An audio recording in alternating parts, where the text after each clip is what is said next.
Skriv følgende til verdens banker og pengeinstitutter. Verdensbankens ledelse har modtaget oplysninger, ret så mærkværdige, og ret så alarmerende,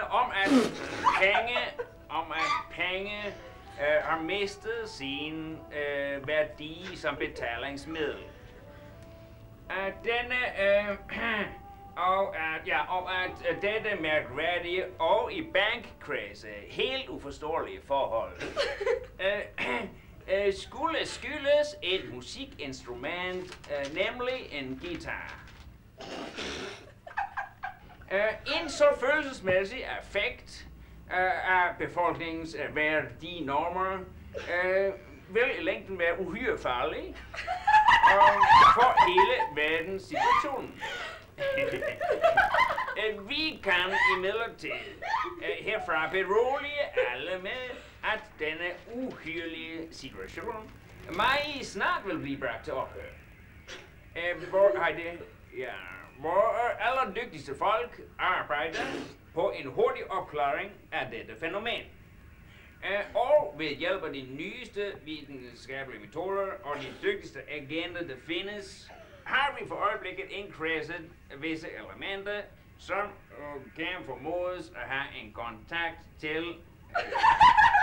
Sig mig en gang. Gå lidt. Ja. Kender de dem her? Kender I dem her? Nej, desværre. Kender du ikke dem her? Nej, det gør vi desværre ikke.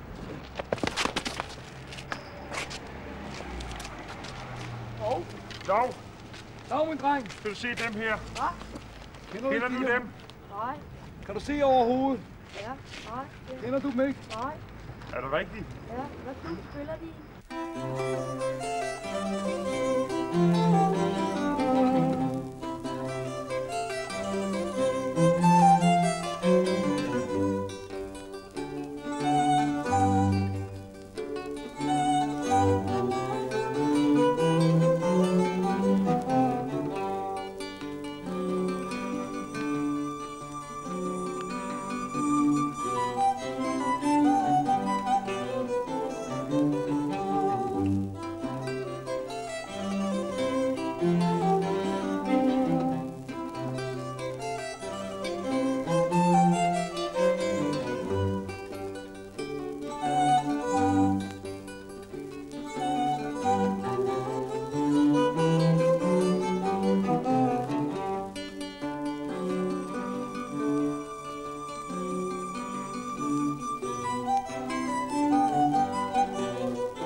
Ja, det er jo en kendt sag, at der har været indledt visse spareplaner på Danmarks Radio.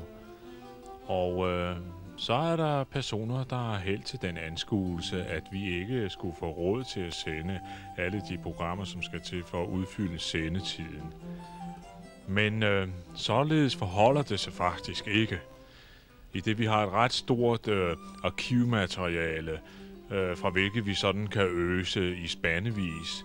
Og den her film, det er netop sådan en film, som har ligget på nogle hylder, og som vi altså har fundet frem. Problemet er, at vi knap nok ved, hvad den handler om, men så vidt vi kan kunne se her ved den første gennemkørsel, så drejer det sig altså om, at der er et orkester, som har en elektrisk guitar, og den er der noget i vejen med, og den påvirker altså på en eller anden måde pengesystemet, sådan så folk faktisk ikke gider at bruge penge længere, og hvad der så er den dybere mening med det kan man jo spørge sig selv om, men det er vel heller ikke tiden at stille spørgsmål.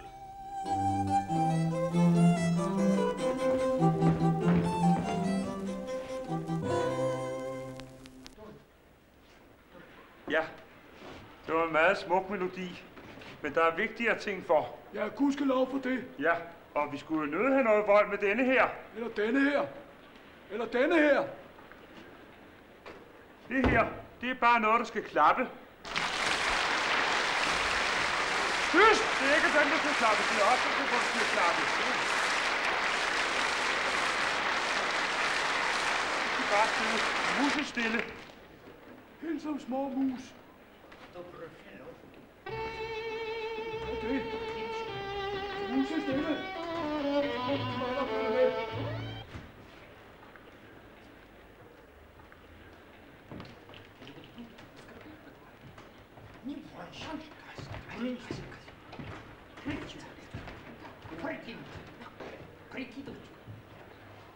Hvad er det der sker?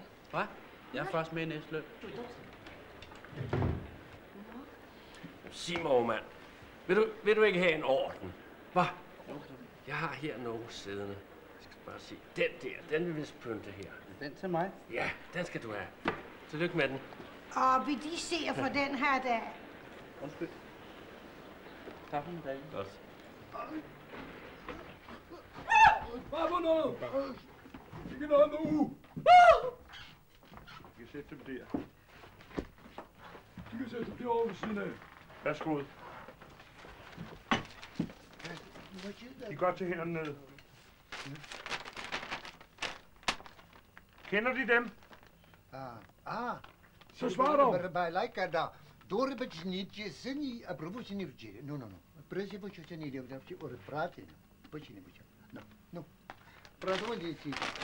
Kender de dem? Kender de dem, og så svar ordentligt.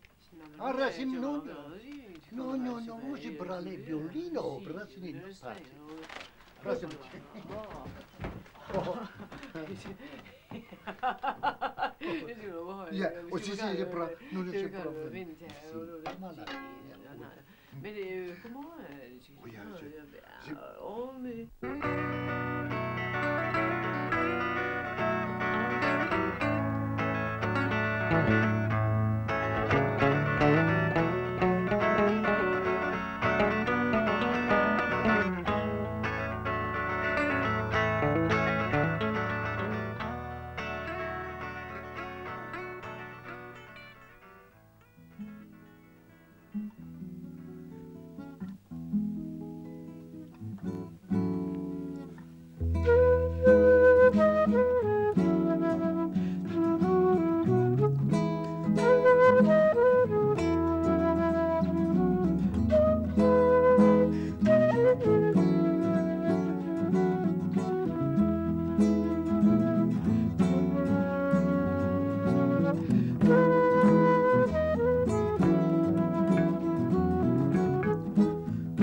for.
Nå, du siger ikke noget.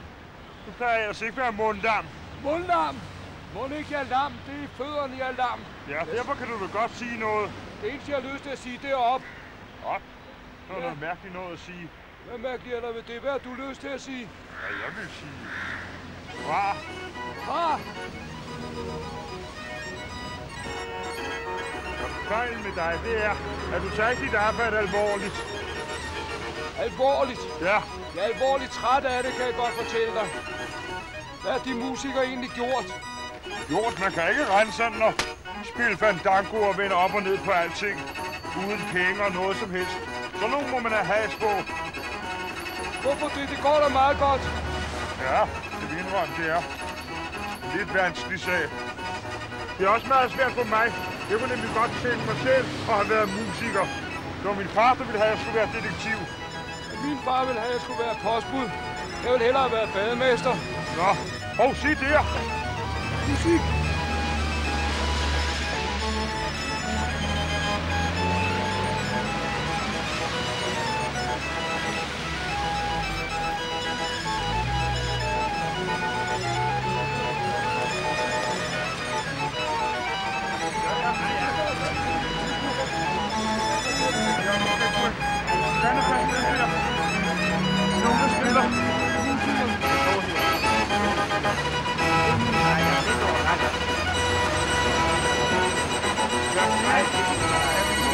Snak med den der. Det er noget musik. Ja, du skal have ikke nogen, der spiller. Det går.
Den er meget lækker. Den kommer sådan lige ved.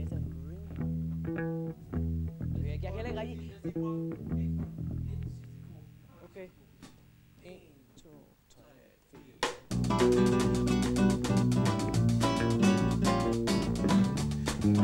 Men jo, stop lige.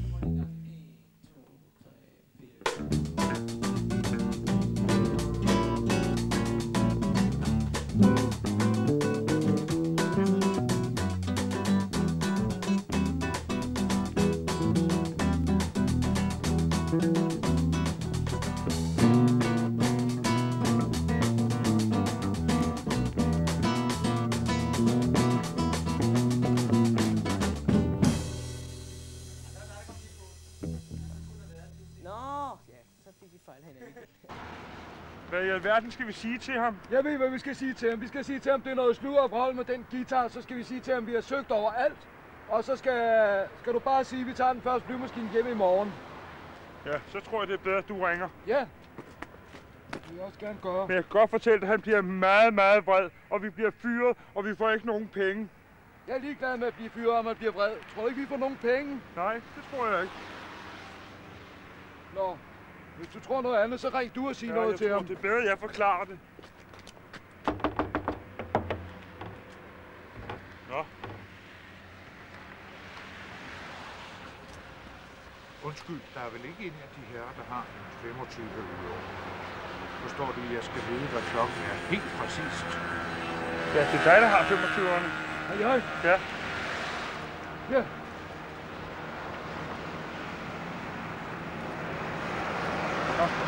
Værsgo. Mange tak. Og god betingelse.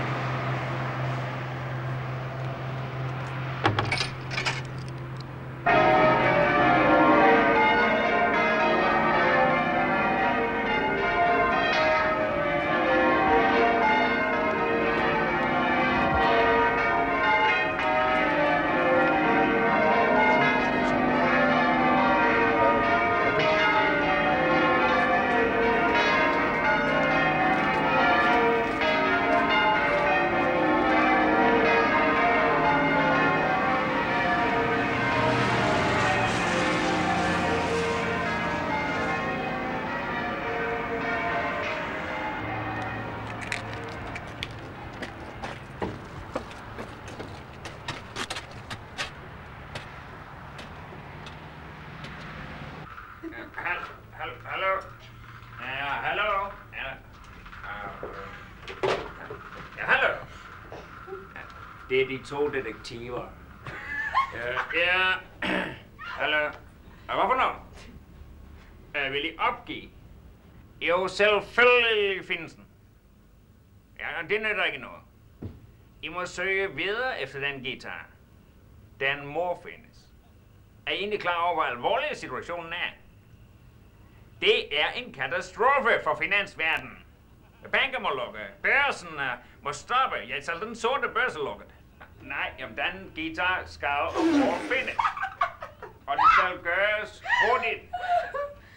Ellers.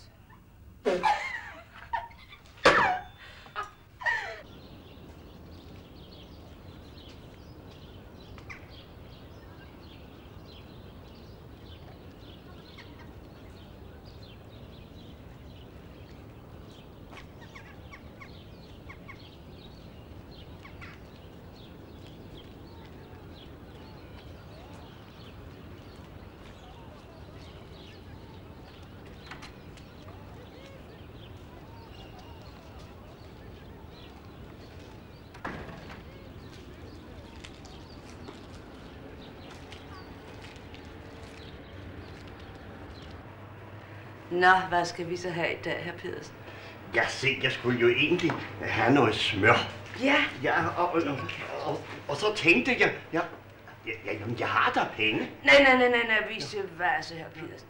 De har jo violinen med. Ja. Kunne de ikke lige spille den, de ved, jeg holder så meget af? Jo, det kunne de, men er der ikke noget andet, de har lyst til? Jeg mener bare til en afveksling. Nej, de ved det. Jeg holder så meget af den der. Ja. De ved. De kender den. Jeg kan ikke huske navn. Og jeg er så dårlig til at nøne. Det finder jeg.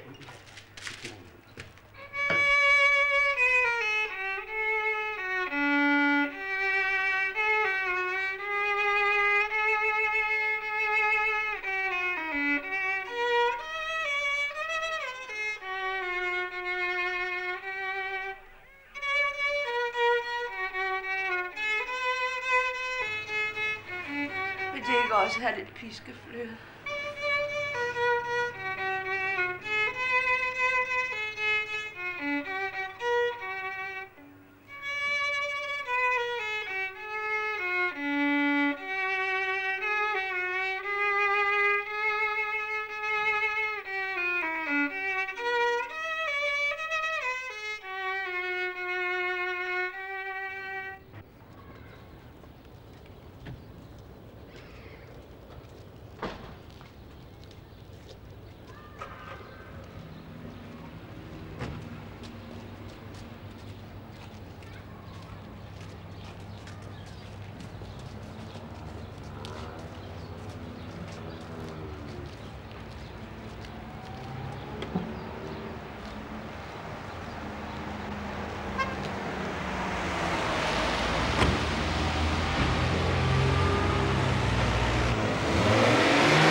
Ja. Vi siger, de selv spiller. Ja, vil de høre? Nej. Ja, det gør jeg. Ja, det gør jeg.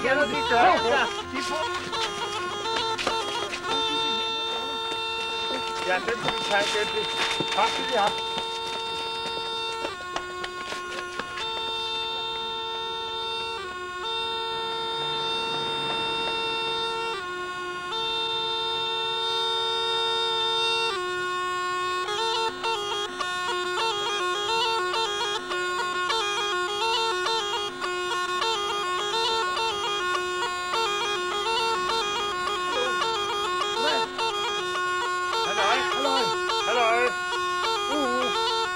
Goddag. Ja, vi ser, de spiller. De kender måske dem her. Ah! Ja. Good. Ja. Good. Ah! Beat music. Ja. Beatless. Ja. Sitar. Ah. You friends, give me gifts. I give you gift back. Vi giver dig ikke gift. Du vil have vores billede. Here, picture from my country for you. For you. Hvem er det? Det ved jeg ikke. Very old king. Nej. King. Musikerne. Ja. Nej. Big billede. king. Vores billede. Vi må have vores billede igen. Vores Vi skal ikke billede. have det der. Bila Masare. Bila Masare. Det er din, den Bila der. Masare. Den der. No. Og vi skal have den anden igen. For you. Nej. For you. We friends now. Fredsnar. Fredsnar. Giv os vores billede. Bila. Vorra billa. Billa. Billede. Dit billa. Good. Nej. Ingen gift. Ingen gift. No friends. No friends. Yes, friends. No gift. No gift. Vores No billede. friends. Musikerbillede. No friends. Take back. Hvad er det for noget? Hvad er det? Sådan en Udlagt vores billede. putranar. Sådan en Nagila. Bangkok-bisse. Brahma Bingo. Brahma. Nej. Ikke Brahma. Puha. Sutra. Big.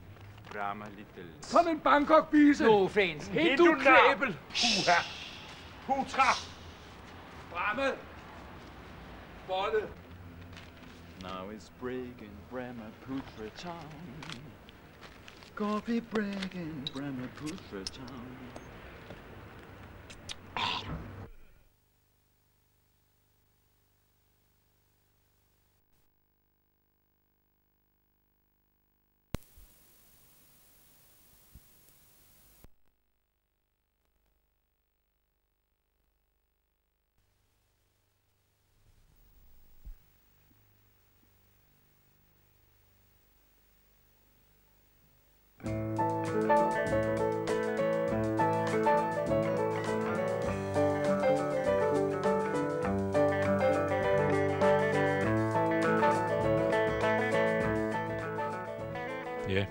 Så er vi sådan set i gang med anden del, og det skulle måske lige nævnes, at allerede i første del havde vi visse bekymrede opringninger fra folk, som ikke mente, at det bare derhen, hvor det burde bære.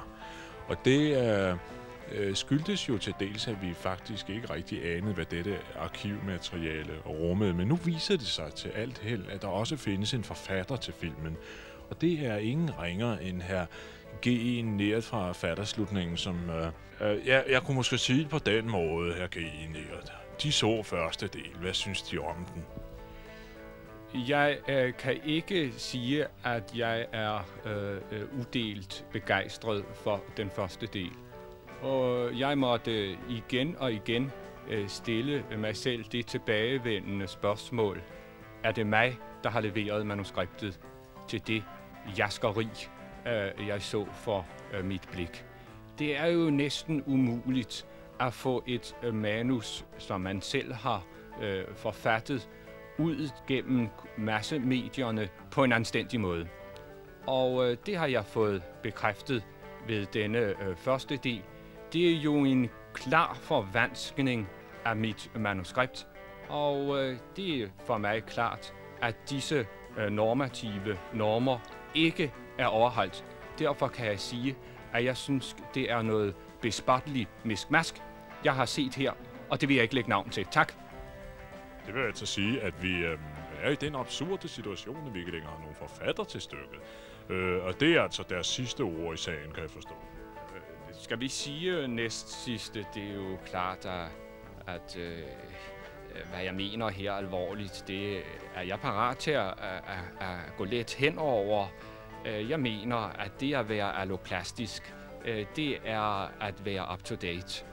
Og det kan give jackpot, hvis et lille vink fra lønningskontoret kommer mig for øje.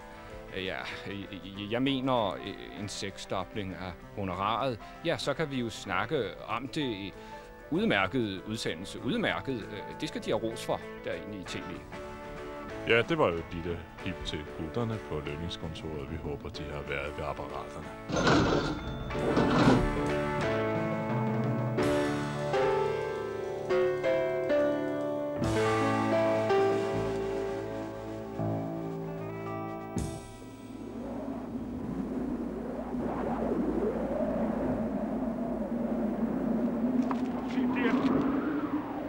Det er en barnevogn med en tuba i.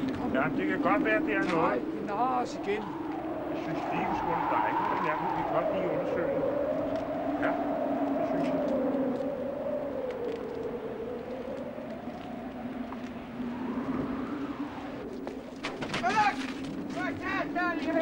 Hvad vil du idioter her?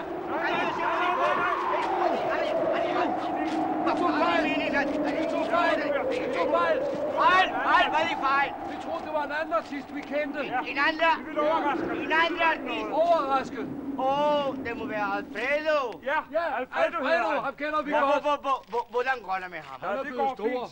Stor? Ja, stor artist, altså. En stor artist? Ja. Jeg kender det. Vi er også artister. Artister? Ja. Tamburinspringer. Er det artister? Ja. Trampolin? Nej, trampolin! Trampolin, ja. Nej, sådan. Nej, sådan. Nej, sådan. Ja, det er dejligt. Ja, hvad så? Kender du også dem her? Hvad kigger jeg efter på? Ja, vi er ude og lede efter dem der. Dem skulle vi gerne have fanget. Kender du dem? Nej. Hov, der er de! Hey, kom her! Undskyld! Kom her! Kom her! Hey!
de ord, der hedder penge. Men spiller, synger, danser, leg, så vil I glæden finde. Vil de ikke have lidt med? Jeg kunne tænke dejligt surbrød. Ja, og dejligt bolle på. Se her, fik I isvafler? Nej. Jo, nå. Så skal vi have dejligt pålægtschokolade. Værsgo. Tak. Det er lidt med hjem for den dejlige musik og sang. Hvad skulle det være? Ja, det er ikke, får vi bare på musik her? Ja, det får de. Så tror vi gør det. Ja, så er det 4 gutter skal have noget godt.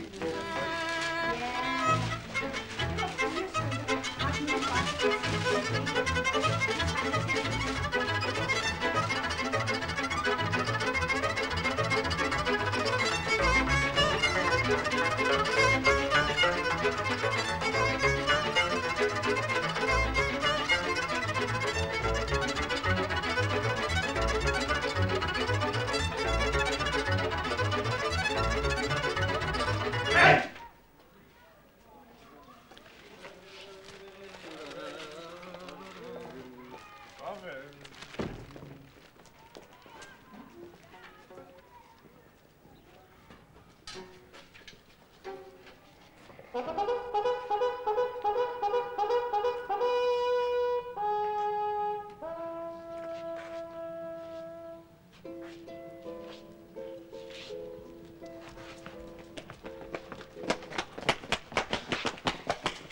Goddag. Det ser meget mystisk ud. Hvad er der i den kasse? Den er tom. Ja, det er den. Og hvor er så instrumentet henne? Instrumentet er i butikken. Hvad for en butik? Fiskebutikken. Nå.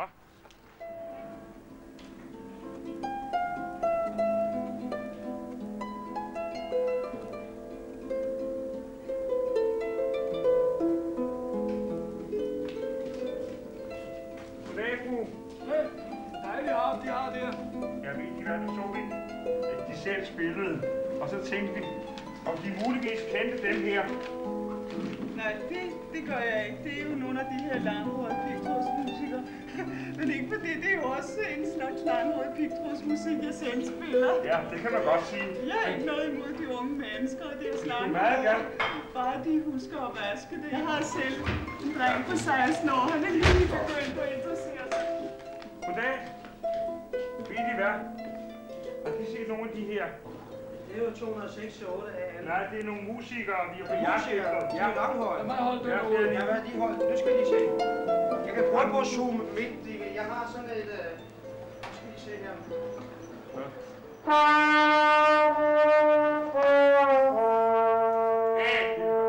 Hey!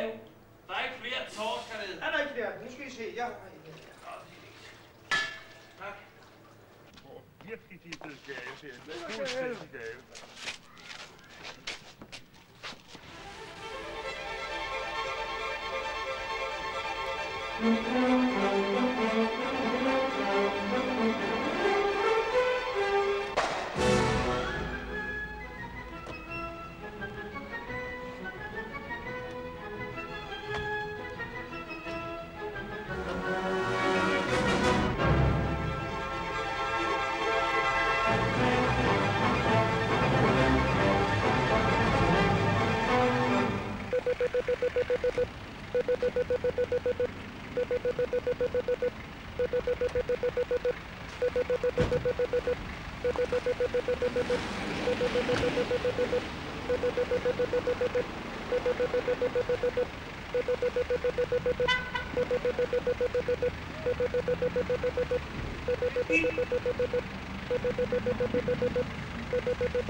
Ja, de kan godt tage vandet ud.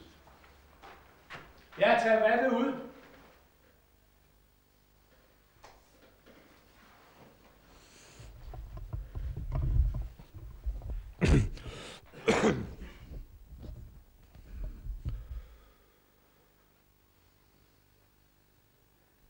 Ja, vi ved jo alle, hvorfor vi er forsamlet her i dag.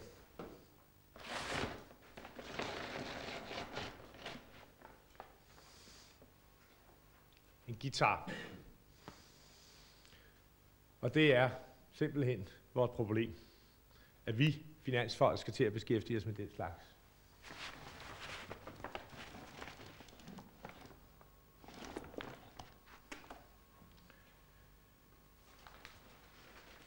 Siger de, mine herrer, dette er et øre. Dette er ørelappen, øregangen. Og her har de simpelthen, det er det væsentlige, det er trommehinden. Den har de igen hernede i større udgave. Og her er nerven, der går op til hjernen. Og man kommer næppe udenom, at det er simpelthen et svagt punkt i den menneskelige opbygning, som vi ikke før har været stillet over for, og som vi nu må beskæftige os med.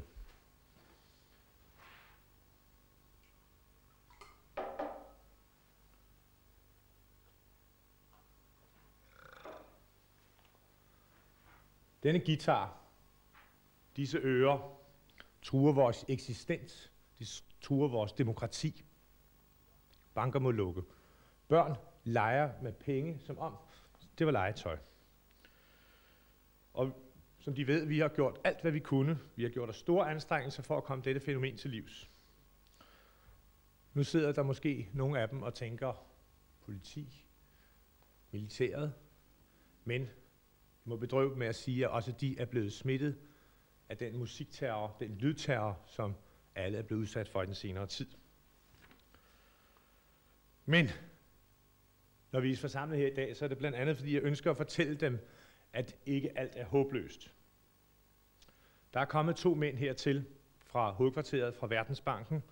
2 af, jeg tør nok sige, de skrappeste agenter. Og der er det fantastiske ved dem, de er fuldstændig uimodtagelige for disse lydbølger. De har simpelthen ikke denne svaghed, som flertallet af menneskeheden er udstyret med. Disse mennesker er vores redningsplanke. De sidder derovre.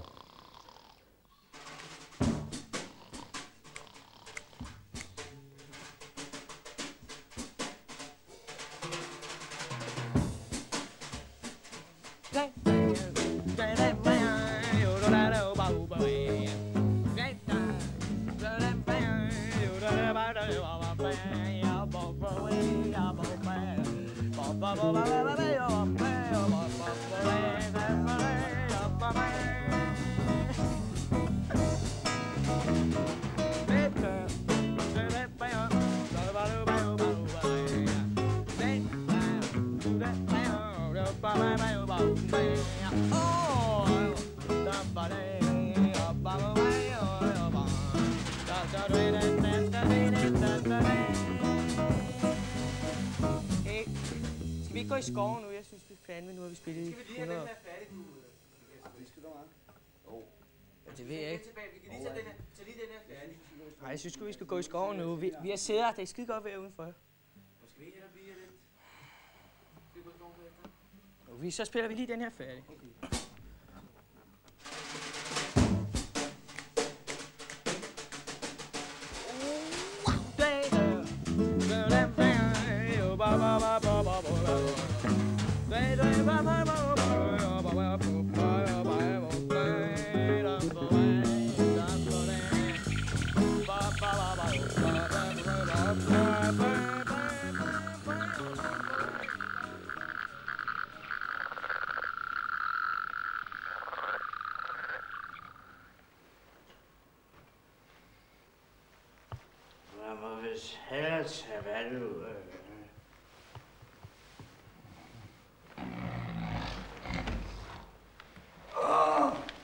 De spiller selv.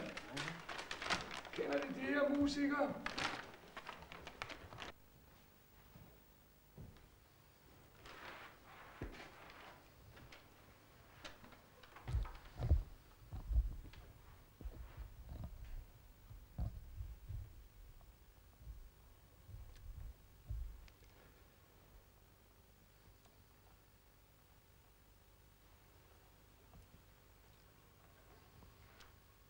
Ja. Vi må betragte disse musikere som værende forsvundet. De er væk. Vi har gennem de sidste par uger, mine kollegaer og mig, undersøgt al musikalsk aktivitet her til lands. Sankte Hans. Ja, og vi må betragte dem som ikke længere værende i landet. Og ja, og med hensyn til den såkaldte fortryllede guitar der, så den er for langt ude i skoven. Ja. Ja.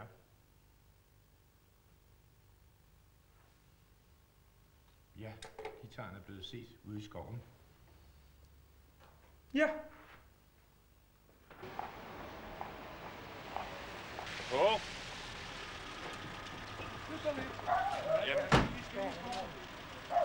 Vent lidt, vi har travlt, vi skal ind i skoven. Jamen slap nu af, lille mand. Vi jagter efter nogen, skynd dig lidt. Jamen tag nu lidt med ro. Ser man noget stresset ud i to? Goddag. Ja, vi er meget travlt. Ja. Men hvad for noget? Kender I ikke det gamle? Meget nævnyttigt. Han gjorde sådan der på mig. Der. Det kan være meget farligt. Ja. På næsen. Ja. Kender I ikke det gamle rim? Vil I skoven besøge som ærlig gæst, så kom da til fods, eller også til hest. Der har I og skoven det bedst.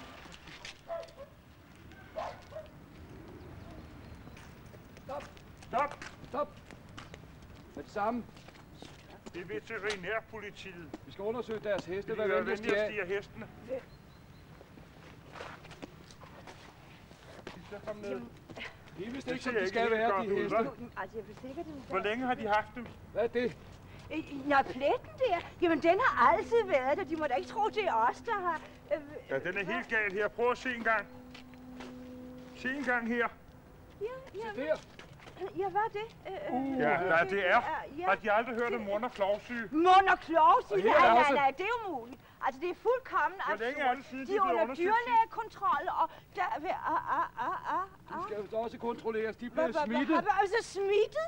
Nej, det er... Og vi ser deres fødder. Uha, siger vi. Jeg er bange for, at vi må tage hestene med.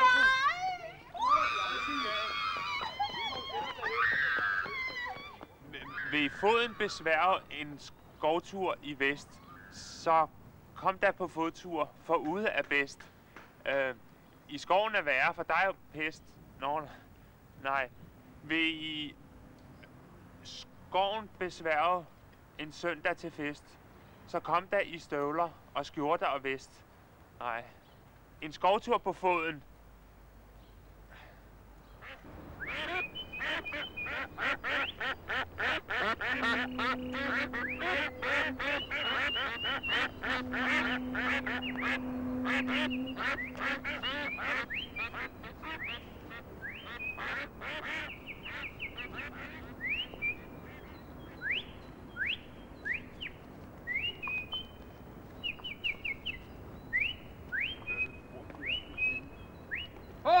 Stop!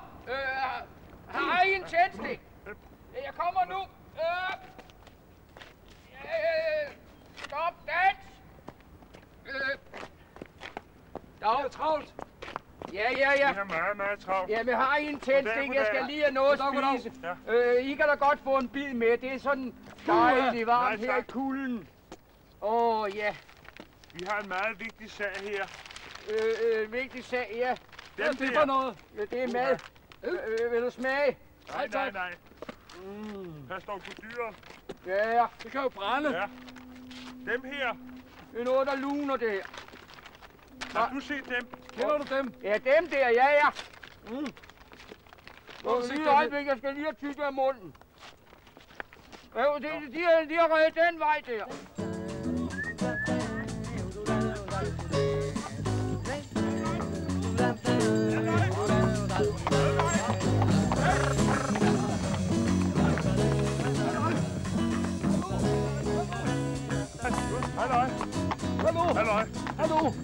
Hallo. Hvor er musikerne henne? Musikerne? Er det dem, der kører med de unge mennesker? Musikerne? Hvad siger de? Jeg siger, har de ikke set musikerne, der sidder der? Se her. Se her. Ja, der er noget galt. Det må være denne her. Han har noget i øret. Hvad roder jeg med? Skal du høre radio? Hallo? Hallo?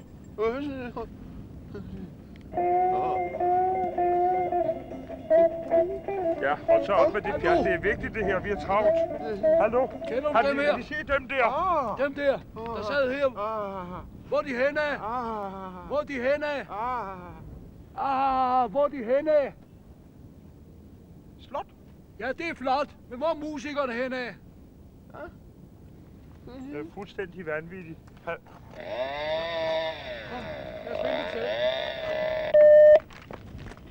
Vogn til hovedbanegården, kom. Vogn til hovedbanegården, kom.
Ja, tusind tak. Hallo. Hallo. How are you? Yeah, hello. Hello? Oh, yeah. Sig mig engang. Hvad er meningen? Jeg har modtaget rapport om jeres opførsel. Jeg har gjort mig det store besvær, jeg har arrangeret et møde med de fineste finansmænd i landet, Ja, yderst dygtige mænd, de er klar over det. Ja. Og til mænd, der er meget obskurante over situationen. Ja. Og hvad? Ja. Nej, lad være. Ikke. Ja. I har den maleløse frækhed at fortælle dem en historie, der er det pureste opspind. Hvad siger I til dem? I siger, at musikerne for længst er ude af landet. Ja, og det har I sagt, og den forbandede guitar, der skylder det hele. Den guitar, som I hverken har set eller hørt. Ja, skriv. Arbejde musein. Ja, lad være at afbryde mig. Nej, jeg ved det hele. Det er pinligt. Ja, det er inframt pinligt. Og I må være både døve og blinde. I er efterhånden de eneste, der ikke har set den guitar. Vi har hørt det. Nu skal jeg sige en ting. I må gennemsøge den skov. Ja. Jeg er lige glad, hvor stor den er. Træ for træ og busk for busk. I må undersøge skoven på enden. Jeg vil håbe på, at jeg selv finder mig, at det skal gå hurtigt. Ja. Jeg håber på, at det skal gå hurtigt. Jeg vil ikke have måske fra det seneste i morgen. Jeg sagde, vi skulle undersøge hele skoven. Træ for træ og busk for busk. Ja, det må vi jo gøre så. Du tager træerne, jeg tager buskene. Ja, men ved du hvad? Hvis du skal gå den vej der, og tager kigger og kigger hele det område igennem der, så går jeg den anden vej og tager hele det område derovre.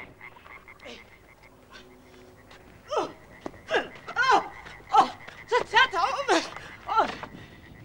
Goddag. Ja, goddag, de kan vel hjælpe. De kan vel se jer. Hvad Men er det altså, for?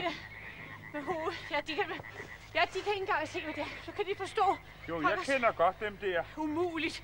De er sådan noget skidt hængende op her. NL. Og som det er jo kongerotte. Jeg skal sige dem en ting. Jeg ved, hvorfor det her skal smides ud, for det skal det. Vil de smide den ud? Ja, den skal smides ud, nu har jeg støvet den af. Her i 21 år. De siger dem. Altså, jeg vil ikke. Der er både møl og andre krybdyr i der. Men ud med det. Lidia, må jeg så ikke få det?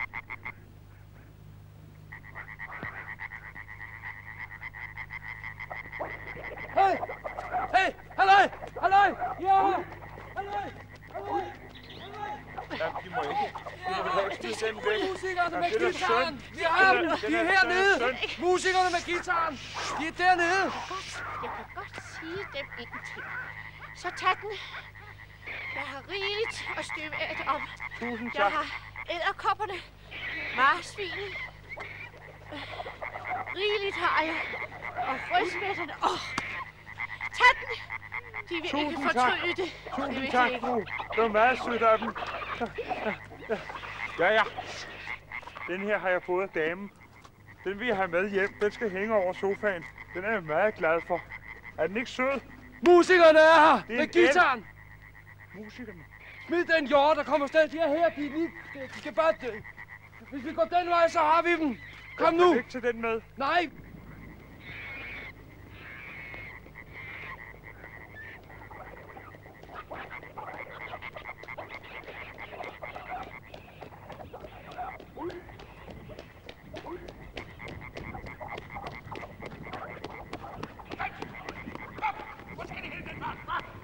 Hey! Stans!